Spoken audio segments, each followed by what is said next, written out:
গণপিটুনি নাম শুনেছেন? গণপিটুনি, গণপিটুনিতে আপনি মনে করেন সবাই যখন মারতেছে আমিও একটা থাপ্পড় দিয়ে দিলাম, আমার কি আর গুনাহ হবে? মনে করেন না?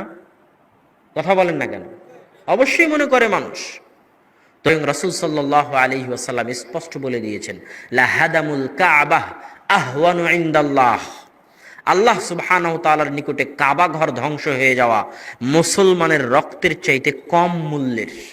মুসলমানের রক্তের এত মূল্য, এত মূল্য, লাউ ইশতারাকু আহলুল আরদি ওয়া আহলুস সামা, আসমান এবং জমিনের সকল অধিবাসী, আসমানে যত ফেরেশতা আছে, জমিনে যত মানুষ আছে, জমিনে যত জিন আছে, সবাই যদি একত্রিত হয়ে একজন মানুষকে হত্যা করে, রাসূল সাল্লাল্লাহু আলাইহি ওয়াসাল্লাম বলতেছে এই রকম গণপিটুনি যদি সারা পৃথিবীর সব মানুষ মিলে দেয়, সারা পৃথিবীর সকল ফেরেশতা মিলে দেয়, সারা পৃথিবীর সকল জিন মিলে দেয়, দিয়ে যদি একজন মুসলমানকে হত্যা করে, লাকাব্বাহুমুল্লাহ জামিআন ফিন্নার, তাহলে ওই একজন মুসলমানের রক্তের বদলা নিতে আল্লাহ সারা পৃথিবীর সকল মানুষ, আদম থেকে নিয়ে কিয়ামত পর্যন্ত সারা পৃথিবীর সকল জিন, সমগ্র আসমানের সকল ফেরেশতাকে একসাথে জাহান্নামে নিক্ষেপ করে দিবেন।